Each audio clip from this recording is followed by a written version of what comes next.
Olá, ouvintes, espectadores da Rádio Ninter, a rádio que toca conhecimento. Estamos no ar hoje com a edição de novembro do MDM, o programa que é produzido com a Escola de Línguas da Uninter, em conjunto com a Rádio Ninter. A gente que fala aqui sobre cultura, sobre artes, especificamente aqui falando sobre, então, movies, games and music, né? Music, games and movies, que nomeia, então, portanto, o nosso programa MDM. E hoje eu tenho a presença aqui novamente da professora Teca, ou professora Edna, aqui conosco. Então, seja bem-vinda, professora. Opa, obrigada, Arthur. E espero que as pessoas curtam bastante o tema hoje, porque apesar de eu não ser uma mulher da literatura, né, eu estudei essa obra na faculdade durante a minha formação, e é uma história sensacional. Eu sou suspeita, e durante a minha pesquisa eu descobri tanta coisa assim, falei, gente, é muito melhor do que eu imaginei. Então, eu de fato espero que as pessoas gostem do que a gente vai falar hoje. Acredito que sim, prof, porque além dela ser uma obra literária, né, a origem dela, né, ela teve muitas vertentes aí que a gente vai Teve, comentar aqui no programa, né, teve muita coisa exato. aí baseada, até mesmo inspirada, direta e indiretamente, que vem Uhum. disso que a gente vai falar, que eu já vou então colocar aqui na tela, prof, os slides, para a gente ir mostrando para o Perfeito. pessoal. Isso. É impressão minha ou só temos a Raquel no chat, Arthur? Dá um alôzinho para o pessoal que está com a gente ao vivo. Ah, Ingrid! Aí a Ingrid já chegou. Ingrid! Good evening, dear. How are you today? Hi, A Raquel. Raquel, a Ingrid, vão Uhum. comentando aí, pessoal, o que você sabe, é bem importante aqui pra gente, ter o comentário de Isso. vocês, pra gente interagindo também, vendo as impressões que vocês têm a respeito do programa, das obras que a gente comenta. Estamos com o Mauri também aqui, Oi, gestor e Mauri. editor-chefe da CNU. Que legal, gente. Que legal. Welcome, guys. Espero que vocês gostem bastante do tema de hoje. Então, vamos embora, começando aqui, sem Vamos lá, mais prof. delongas. Então, como sempre, a professora Fabielle, ao longo aí das semanas que antecedem o programa, ela vai colocando as hints, né, as dicas. E eu achei muito engraçado que nós temos o nosso aluno que também é mega participativo, o Jean. Ah, Ingrid, você já deu spoiler, que sem graça. Ai, então, eu achei muito engraçado o comentário que o Jean fez no nosso Facebook, falando, poxa, errei essa, porque ele sempre acerta todas as hints que a gente posta, né? Ele acerta todos e se ele errou dessa vez, teve um outro aluno, que eu vou tentar até resgatar aqui rapidinho, que acertou Aham, a dica de primeira. Na primeira dica que a gente postou na página da rádio, ele já matou qual seria o programa. Então, uhum, né, daí a gente comentou, né, meio que suspeito, será que é mesmo? E a gente já, né, ele já tinha confirmado ele na já primeira dica. Isso.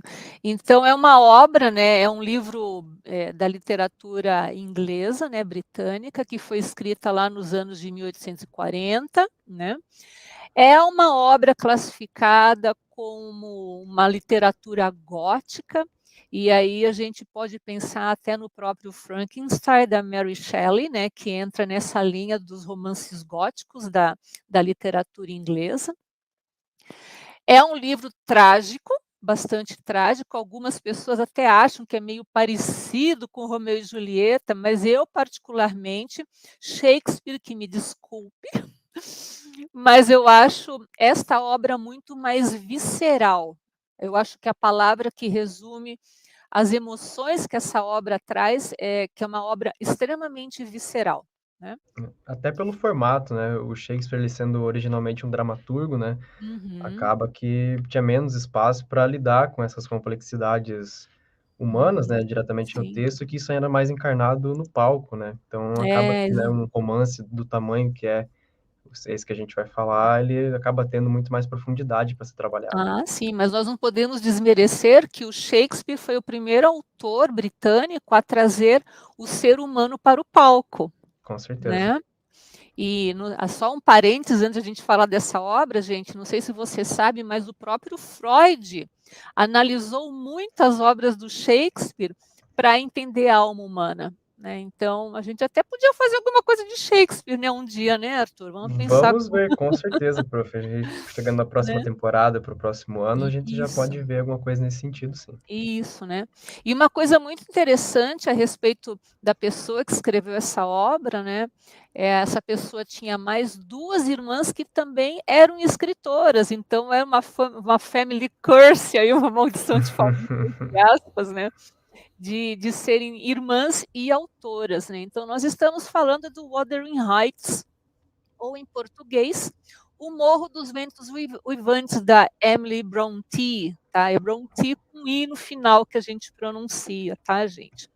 E assim, pessoal, eu sei que tem um ramo da literatura que estuda o autor sem contextualizar com a sua história, com o momento histórico que viveu. Eu gosto muito de quando eu pego uma obra literária, tentar entender o período que essa pessoa viveu. Porque nós somos influenciados, nós somos pessoas do nosso tempo, né? Então, eu vou trazer um pouquinho, pessoal, um pouquinho da história da Inglaterra, do período que as irmãs Brontë viveram, para a gente entender o porquê que obras desse estilo romance gótico foram produzidos especialmente por mulheres. Mulheres, né, num período extremamente conservador da Inglaterra, né? E por falar em período conservador, quando nós falamos das irmãs Brontë, nós estamos falando da era vitoriana. Então, pessoal, 3 grandes rainhas do Império Britânico. Elizabeth I, cujo reinado durou 45 anos, eu tenho que olhar minha cola aqui, tá, gente, que é muita informação histórica, né. Reinou durante 45 anos, foi um dos períodos da Golden Age, né, do Império Britânico, a Era de Ouro do Império Britânico. Depois tivemos a Rainha Vitória, século XIX até o início do século XX, cujo reinado durou 64 anos, e ela só perdeu o posto de reinado mais longevo para a Betinha II. Elizabeth II teve um reinado de 70 anos, mas até então era a Rainha Vitória que tinha esse posto, né. E qual que era a característica do período vitoriano? Então, durante esse período, pessoal, a Grã-Bretanha, ela viveu um período extremamente rico, progressista, em todos os níveis, seja na política, foi quando a Inglaterra se estabeleceu como a nação mais rica do mundo na época, com o Império Britânico, né. Era um período de efervescência intelectual, então, ao lado das irmãs Brontë, nós vamos ter os Oscar Wilde, teremos Charles Dickens, né, que são autores muito proeminentes desse período, né. As conquistas coloniais, devido à expansão do Império Britânico. Foi quando em Londres, por exemplo, para vocês terem uma ideia do quão progressista era a Grã-Bretanha, né, especificamente a Inglaterra, foi quando surge o primeiro metrô, né, o primeiro metrô que foi construído em 1863 em Londres. Tivemos energia elétrica, a invenção do selo postal, que foi uma inovação em termos de comunicação na época. Então, vocês percebam que realmente era muita coisa acontecendo. E, obviamente, que dentro da literatura nós tivemos o romantismo na poesia e aí também a emergência, né, do romance. E, obviamente, com tudo isso acontecendo nessa época, a literatura retratou muito o estilo inglês de ser da época, né. Então é dessa época que a gente tem aquele estereótipo do inglês cortês, do inglês cristão, do inglês engajado em alguma sociedade filantrópica, né. E, ao mesmo tempo, de um controle emocional. Então, se a gente pensa na era vitoriana, a gente não vai ver arroubos emocionais, assim, porque era uma sociedade conservadora, né, e a rainha Vitória incorporava muito isso, né, o conservadorismo e tudo mais. E, ao mesmo tempo, ao lado de todo esse progresso, toda essa industrialização da época, tinha essa classe muito rica e, claro, desigualdades sociais. Então, o rico era muito rico e o pobre era extremamente pobre, né? E isso Charles Dickens ele vai retratar bastante nas obras dele também, né? Então, aí vocês vejam, né? O que a literatura, na questão do romance, o que vai trazer? Vai trazer exatamente essa narrativa dos gostos da burguesia, né? Também a questão relacionada à ficção científica, né? A gente pensa aí, não sei se eu vou falar besteira, mas acho que o Charles Darwin também é desse período, não sei se eu falei besteira, né? Mas eu acho que também ele é desse período. Então, a literatura vai trazer muito disso, desse contexto, né? Vai representar esse estereótipo do inglês nas obras literárias, ok? Então, diga. Até o que é considerada a inauguração, né, da ficção científica na literatura, né, a partir do Frankenstein de Mary Shelley, ele é justamente, né, uma apropriação desse progresso científico colocado ali numa história de horror, né? Exatamente. Então tem, por exemplo, a criação do Frankenstein a partir da eletricidade, daquela questão de dar vida a algo naquele momento morto, né, que é o mote da trama, vem muito disso, né, dessa confluência de tudo que acontece, né, a própria Revolução Industrial, né, a gente falando desse período aí da Era Vitoriana, né, a segunda etapa da Revolução Industrial ocorreu boa parte durante esse período, né, então tem exatamente toda essa confluência que cria um contexto bem único na história, né. Sem sombra de dúvida, né. Então, aí falando então do romance, o romance vai ter, então, essa idealização de vidas difíceis, né, então é essa época de transição que tem, o que o romance vai trazer, né, ele vai abrir esse espaço da resistência a uma sociedade tradicional. E uma coisa muito curiosa é que, apesar de todo esse conservadorismo, gente, mulher não tinha voz naquela época. Se hoje em dia a mulher ainda tem que brigar pelo seu espaço, naquela época a mulher não tinha voz nenhuma.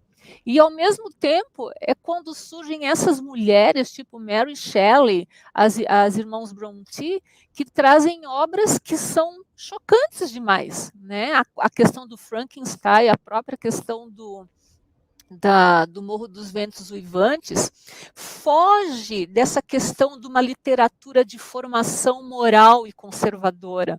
Não tem nada disso. Muito pelo contrário, elas vão exatamente para o lado oposto, né? Então, aqui eu quis trazer, pessoal, algumas curiosidades a respeito antes da gente falar da obra, né, das adaptações que essa obra teve em várias mídias. As irmãs Brontë, então, na verdade, eram vários irmãos, mas essas 3 mulheres eram escritoras, né? Interessante que este quadro que eu trouxe aqui para mostrar para vocês é o único quadro oficial que mostra a Emily Brontë. Existem outras pinturas, tem fotos que dizem que são das irmãs, mas nenhuma dessas imagens pôde-se provar que são verdadeiras. Essa aqui porque é um quadro que foi pintado pelo irmão delas. Inclusive, ele tinha também se retratado nesse quadro, mas depois ele resolveu tirar a própria imagem porque achou que o quadro ficou muito pesado. Então, oficialmente, essa é a única imagem da Emily Brontë, que é essa mulher aqui do meio, né? Então, como vocês podem perceber, ela é uma mulher que viveu muito pouco, ela morreu com 30 anos, morreu muito jovem de tuberculose, né? Ela escreveu a sua única obra, Wuthering Heights, em 1847. Diz a lenda que ela deixou uma segunda parte, mas não sei se antes dela morrer ou as irmãs dela destruíram essa obra, então não se sabe realmente se houve uma segunda parte, né?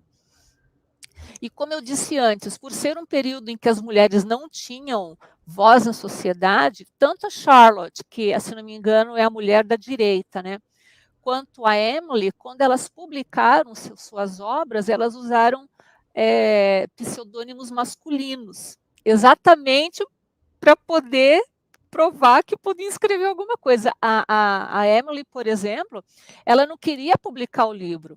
ela só publicou por insistência da irmã, senão a gente nunca teria conhecido uma das grandes obras da literatura britânica se não fosse a Charlotte, né. Uhum. E ela morreu no ano seguinte à publicação do livro, né. O livro foi publicado em Exatamente. 47, como está bem mostrado ali, né, no Isso slide, no mesmo. ano seguinte, então, quase também que a gente não tem essa publicação, né, Uhum, que é hoje exato. considerado um dos maiores clássicos da literatura inglesa. Sem sombra de dúvida. Então, e das 3 irmãs, é a que a gente tem menos informação, porque a Emily ela vivia muito reclusa, né.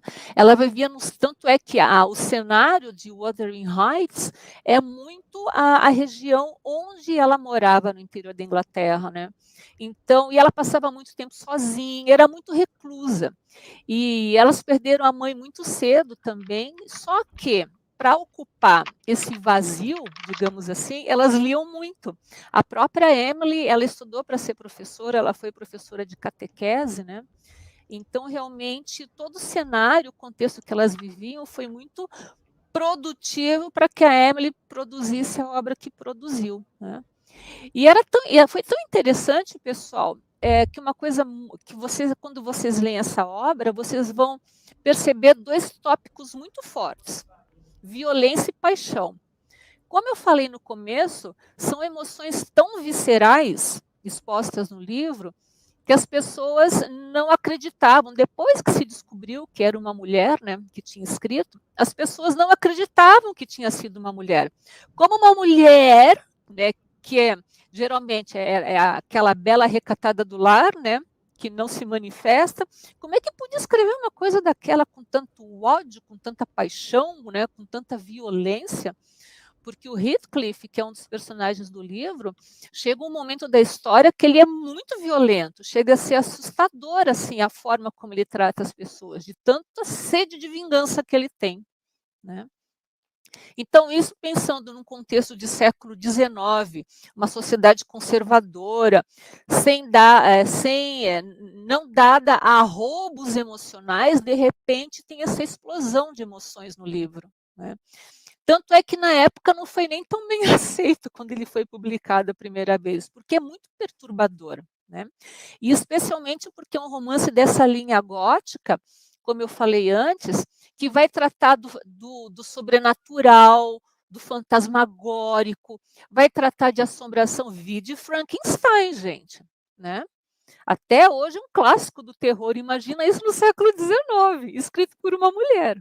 E o Morro dos Ventos Vivantes vai exatamente por essa vibe, né. Então, se hoje a gente já fica "uau", imagina no século XIX o impacto que não foi isso, né. E aqui na minha pesquisa eu achei essa citação desse professor Constantin Heger, não sei se é assim que pronuncia, ele foi um professor da Charlotte e da Emily quando elas moraram em Bruxelas. E para vocês terem uma ideia de quem era a Emily, olha o que é que ele escreve sobre ela. Ela deveria ter sido um homem, um grande navegador. A sua racionalidade poderosa teria retirado novas perspectivas através do seu conhecimento das velhas e a sua vontade forte e imperiosa. Nunca teria esmorecido perante oposição ou dificuldades, apenas perante a morte. Ela tinha cabeça para a lógica e uma capacidade de debate pouco comum para um homem, ainda mais rara numa mulher. É um homem do século XIX falando sobre uma mulher, não se esqueçam disso, tá? Este dom era prejudicado pela tenacidade da sua teimosia, que a tornava obtusa a todos os argumentos que desafiavam os seus desejos e as suas ideias do que era correto. Então, era uma mulher realmente, ainda que muito jovem, com uma personalidade extremamente forte. Talvez pelo contexto da época e por ela ter vivido de forma tão isolada, as pessoas não tivessem noção dessa personalidade, que ela imprimiu no livro, na obra dela, né. Mas o professor, como conviveu com ela, percebeu o quão poderosa esta Emily Brontë era, né, a personalidade dela extremamente forte. E aí entrando, pessoal, um pouquinho no livro, quais são as características? Então pensa, nessa época a literatura era de formação, né, de moral, conservadorismo. Qual que é a inovação da obra? Traz uma linguagem mais coloquial. Quando você vai ler, você, mas isso aqui é coloquial? Né? Porque eu estava lendo um pouco a da obra hoje, antes da gente fazer o programa, né? Para os nossos olhos de século XXI, não tem nada de coloquial, mas para a época tinha. Então, isso que eu acho bacana. Você vai ler um livro de época, né, que foi escrito em outro período histórico, tenta entender o contexto. Né? Aí você vai perceber o grau de inovação dessa obra. Né? E assim como Shakespeare levou o ser humano, né, para o palco, a inovação da Emily Brontë era trazer esses personagens com traços reais mesmo, não era aquele estereótipo do inglês burguês. Era gente que tinha raiva, era gente que queria vingança, era gente que amava, né? Era gente que sofria, gente como a gente, né? Então, assim, é como eu falei, né? Então, vai contra essa vibe literária da época de trazer personagens que eram figuras exemplares. Arthur, volte, Arthur. Acho que perdemos o Arthur, pessoal. Sem o Arthur, eu não consigo interagir com vocês no chat, tá, gente? Então, vamos esperar o Arthur voltar. Vamos tocando aqui. Quando vocês vão ler o livro, pessoal, vocês vão ver que tem uma série de personagens, e no começo a gente fica um pouco confuso para identificar quem é quem. Então, aqui eu trouxe uma árvore genealógica. A história, basicamente, fala de um triângulo amoroso. Deixa eu ver se é meu próximo. É um triângulo amoroso. O Heathcliff, Catherine Earnshaw e o Edgar Linton. Né? Aí, voltando aqui na árvore genealógica, a gente vai observar o quê? Que a Catherine, ela o pai dela era o Mr. Earnshaw, que quando vai para Liverpool ou Londres, eu não lembro a cidade, ele traz para morar com a família um menino cigano, um menino de rua chamado Heathcliff. E ele cria esse menino como se fosse filho dele. Então o Heathcliff cresce junto com a Catherine. E aquela amizade vai se desenvolvendo num amor mais forte, né? E eles se apaixonam mesmo. Mas aí o problema é que a Catherine, apesar de ela ter aquele espírito selvagem parecido com Heathcliff, ela era uma mulher do seu tempo. E naquele tempo, como é que ela é uma menina que era, né, de uma classe alta, né, porque o pai dela era o dono de Wuthering Heights, que é o nome do local onde eles moravam, da fazenda, né, do lugar onde eles moravam, como é que ela, que era uma filha de uma pessoa burguesa, nobre, digamos assim, vai casar com um cigano, né? Porque eles entendem que o Heathcliff é um cigano na história. Aí ela acaba casando com Edgar Linton, porque ele era do mesmo nível social dela, né? Ele era aquele tradicional inglês burguês típico, né? Só que a Catherine, uma coisa bem interessante é que ela é extremamente apaixonada pelo Heathcliff e ela não quer abrir mão disso. E o Heathcliff bota ela contra a parede, né? Ou é ele, ou é o Edgar, ou eu. E ela não tem força para lutar contra as questões sociais, ela não tem força. Né? Aí chega esse momento que o Heathcliff decide partir, porque realmente ele viu que a Catherine não ia ficar com ele. Né? Uma coisa bastante interessante a respeito dessa história é que todo o enredo do Morro dos Ventos Uivantes, ele passa ao longo de algumas gerações. Então, ele começa lá com Heathcliff, com a Catherine, e vai através dos filhos deles. Né? Então, o Heathcliff, quando, num certo momento do livro, ele volta para se vingar, né? Ele faz uso dos filhos dessas pessoas, né? Então ele vai usar, ele vai usar a filha da Catherine, que ela teve com Edgar Linton. Ele vai casar com a irmã do Edgar e tem um filho chamado Linton. E ele submete esse filho a casar com a filha da Catherine. Aí o Harrington, que é um outro personagem, que é sobrinho da Catherine, filho do Hindley, que é irmão da Catherine. E o Hindley não gosta do Heathcliff de jeito maneira, né? Ele tem ódio do Heathcliff, mas por causa de álcool, ele acaba perdendo o Wuthering Heights e o Heathcliff compra. E aí, quando ele compra, ele submete toda a família da Catherine nas suas ordens. Né? Então, ele trata, por exemplo, o filho do Hindley como se fosse o criado da casa. Então, é um plot twist muito interessante que acontece na história, né? É uma violência muito cíclica, né, prof?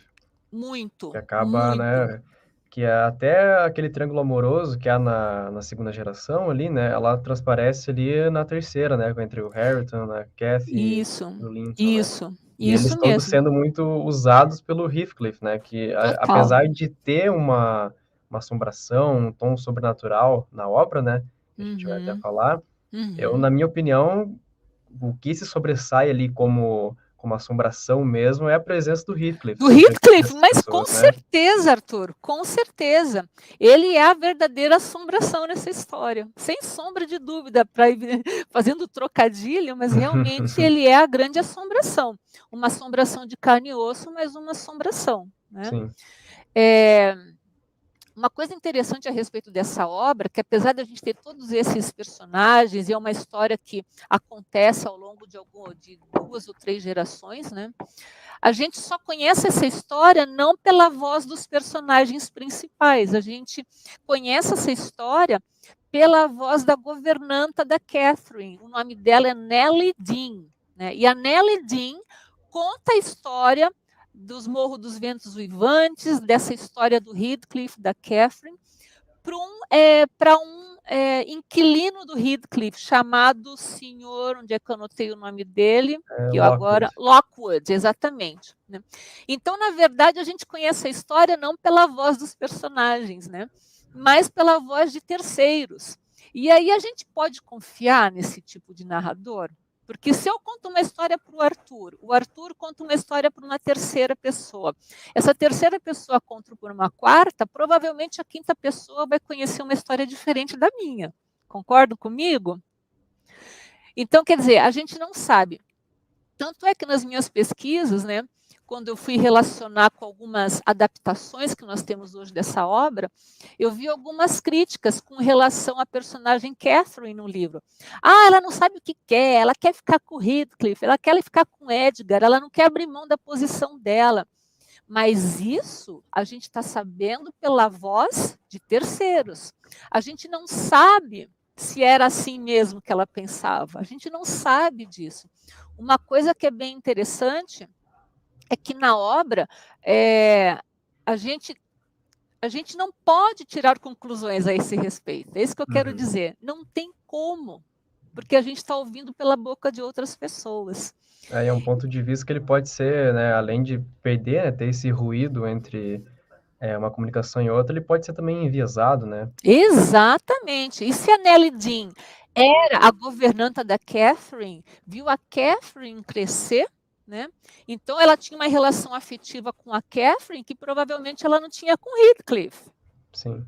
Né? Daí ela provavelmente pode pintar o Heathcliff como um vilão pior do que o que ele foi de verdade. Né? Exatamente. E além disso também, né, dessa questão que você comentou, de análises contemporâneas a respeito da obra, de falar que ela não era decidida e tudo mais, mas também tem o próprio contexto, né, em que a obra foi criada e na época Exato. que ela retrata, né, que é ali na Exatamente. transição entre os séculos 18 e 19, e Uhum. que, né, realmente como a gente vem comentando aqui desde o início do episódio, como você bem pontuou também anteriormente, era uma época e um espaço que mulher praticamente não tinha voz, né?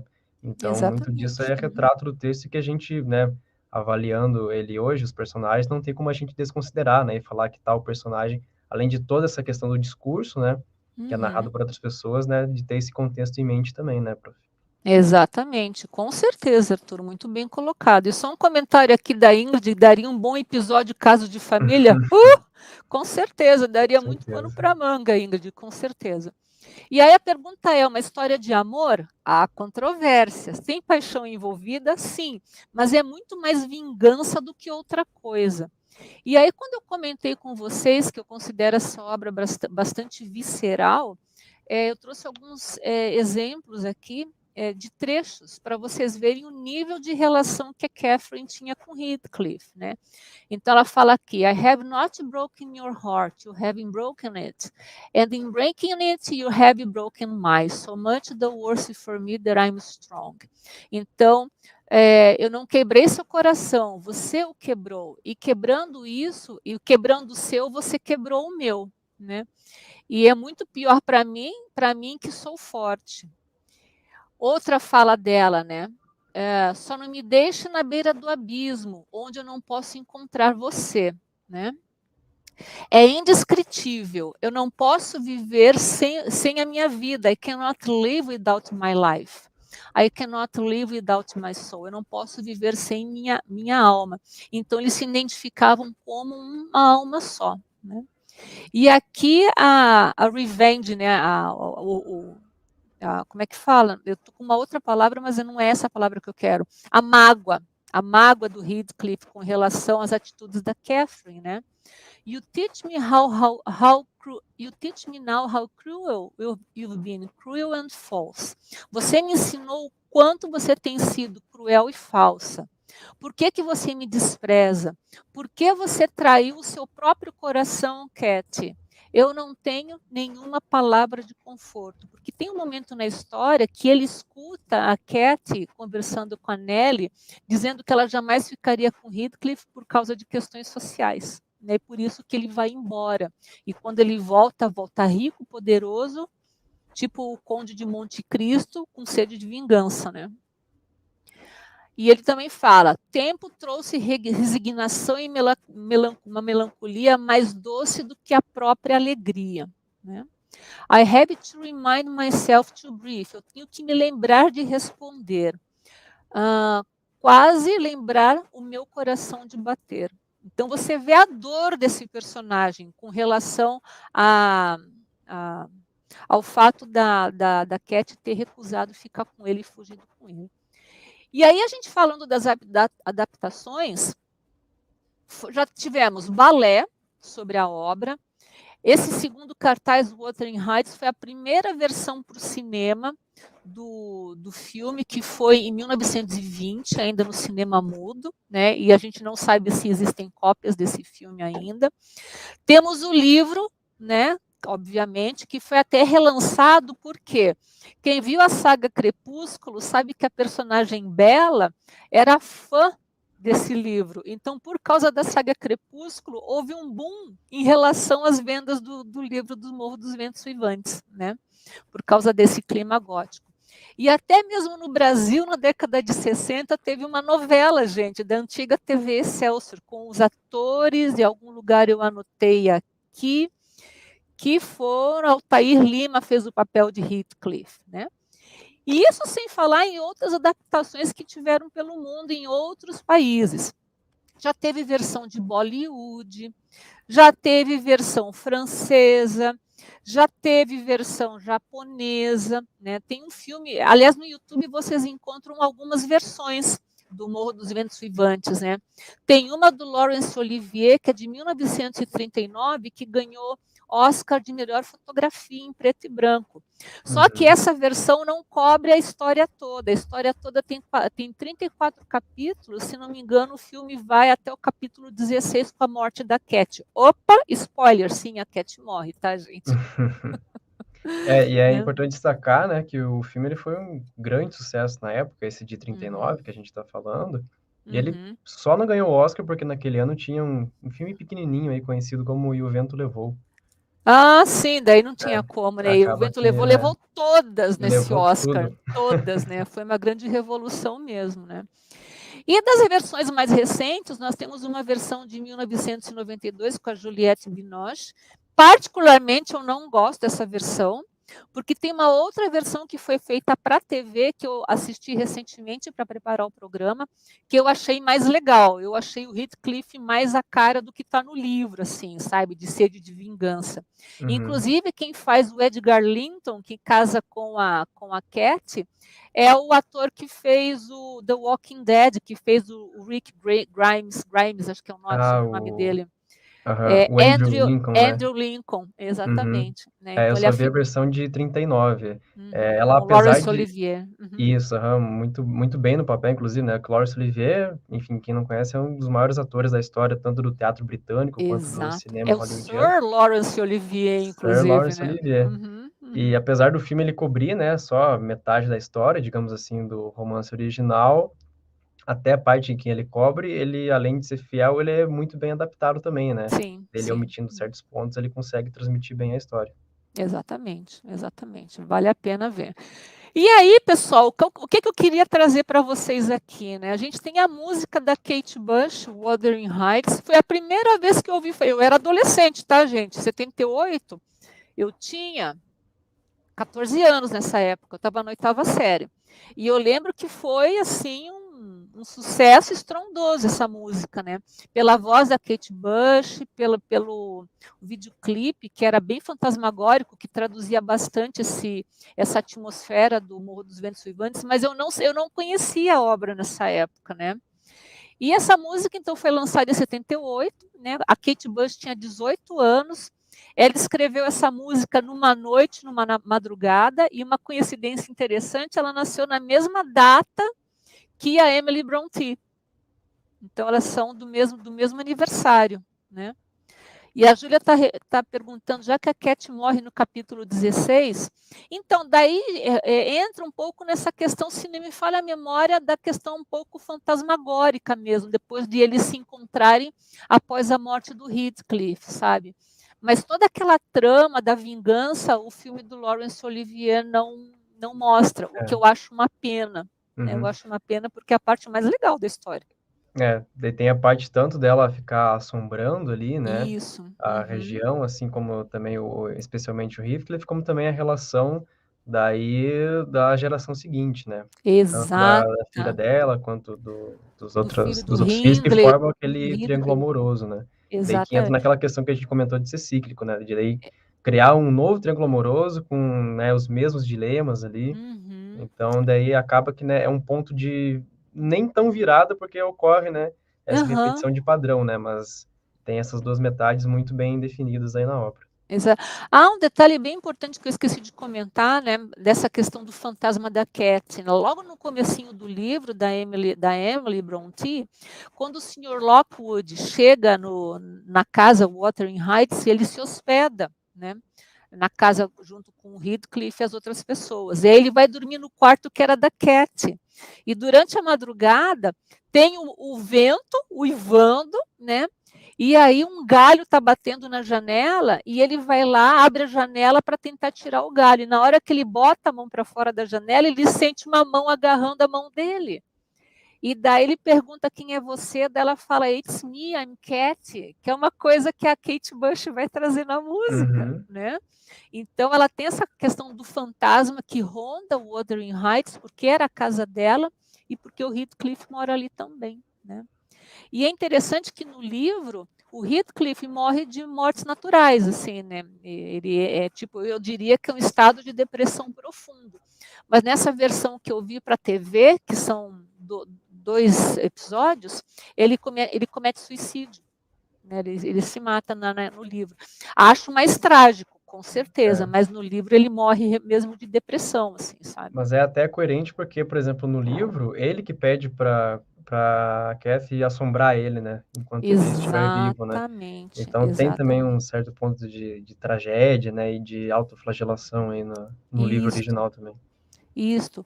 Júlia, a série, na verdade são 2 episódios, é de 2009, você acha no YouTube, tá? Se você digitar lá Wuthering Heights Movie, ou filme, você vai ter a versão de 39, você vai ter várias versões, e tá inclusive também essa série, para mim é a mais legal, tá, gente? Tem até uma cena que é no livro também, que o Heathcliff, ele tenta tirar o cadáver da Cat, da tumba, é bem macabro, assim, sabe, gente? Eu achei bem legal. Eu gosto desse estilo de romance gótico, né? Então fiquei bem impactada. É bem legal, né? E aí uma coisa que é bem interessante na música da Kate Bush, ela vai dar voz a Catherine. Então a música inteira é a Kathy que fala. Então não tem ninguém falando por ela, né? E aí fica muito claro que na letra toda, né, essa paixão entre ela e o Heathcliff, né, e que ela implora o tempo todo, me deixa entrar, né, e é muito interessante também lá no YouTube vocês encontram o videoclipe dessa música, tem 2 versões, uma que a Kate Bush parece um fantasma mesmo, está numa sala toda escura, e tem uma outra versão que foi feita ao ar livre, ela já está de vermelho, né, que é a versão que foi lançada nos Estados Unidos, se não me engano, né. E aí a questão, isso aqui é uma imagem do videoclipe da Kate Bush, né? É o ponto de vista. Em quem que a gente pode confiar? Se na, na música da Kate Bush, que dá voz para Catherine, ou para Emily Brontë, que dá voz para terceiros e não os próprios personagens, né? Pensando que a Nellie foi babá e governanda da Cat, né? Então tem essa questão afetiva envolvendo as duas, né? E aqui eu trouxe uns trechinhos da música, pessoal, que são bem interessantes, né? Que tem muito a ver com o livro, né? Então ela fala que out in the wild, windy moors. Moors, pessoal, pode ser mouro, né? O povo mouro. Mas nesse caso aqui, do Wuthering Heights, se refere ao tipo de vegetação que é comum nas terras altas do interior da Inglaterra. Inclusive, a própria região onde a Emily Brontë morava, era muito comum esse tipo de vegetação. Para o português, eu achei a tradução de charneca. Eu, particularmente, nunca ouvi falar disso, tá, gente? Mas é a tradução que tem em português, né? Aí, como é que ela vai descrever aí? Né? Nós rolávamos e caíamos na grama. Então, você vê que tanto ela quanto o Heathcliff, eles tinham essa relação próxima e eles eram dois selvagens correndo nos campos, né? Tanto é que, quando ela casa com o Edgar Linton, ela tenta se enquadrar naquela figura da mulher conservadora, só que ela sofre por dentro, porque aquilo não é a essência dela. Essência que o Heathcliff sabe qual que é. E ela sofre porque ela se submete ao status social que se espera de uma mulher daquela época, né? Então ela fala, né? Você tinha, né? You had your temper, né? Você tinha raiva parecido com o meu ciúme, né? Muito quente e muito ganancioso, né? Daí ela fala: como você podia me deixar quando eu mais precisei te possuir? Eu te odiava, mas eu também te amava. Então, olha, é muito visceral isso, gente, sabe? E aqui eu vou pedir desculpas que desconfigurou aqui no StreamYard, gente. A gente não conseguiu descobrir, né, Arthur, por que está acontecendo isso, né? Mas aí ela vai falar, né, que fica escuro, que é muito solitário, né? The other side, the other side, então o outro lado. Então você vai vendo ao longo da música que ela está falando do mundo dos mortos, né? Então ela fala que ela sente muito frio, que ela está solitária e que realmente ela só está esperando por ele. E daí, em vários momentos na música, né, ela fala, né? I'm so cold, let me in your window. Então, deixe-me entrar, né, pela sua janela. Heathcliff sou eu sou a Cat, eu voltei para casa, né? E aí, ó, let me grab your soul, e deixe-me levar a sua alma para longe, né? Então, lembra que o Arthur comentou, pessoal, que no livro o Heathcliff pede para ela, para que ela o assombre para o resto da vida. E a música traz exatamente isso, tá, gente? E aqui são as fontes, pessoal, que eu trouxe, mas ó, cortou, daí a gente pode até depois, né, Arthur, compartilhar com vocês, se vocês A gente quiserem. disponibiliza nos comentários, inclusive estou colocando agora, prof, aquele guia de leitura que você havia indicado, que aqui o pessoal pode acompanhar, né, todas as informações praticamente do que é tratado no livro, né, desde a árvore Isso. genealógica, um resumo, enfim, Uhum. descrição dos personagens, com as características tanto físicas quanto psicológicas deles. Uhum. Então, quem tiver interesse em se aprofundar na obra, até quem não leu mesmo, é interessante, né, ter como realmente um guia de leitura. E quem já leu, justamente conseguir se aprofundar.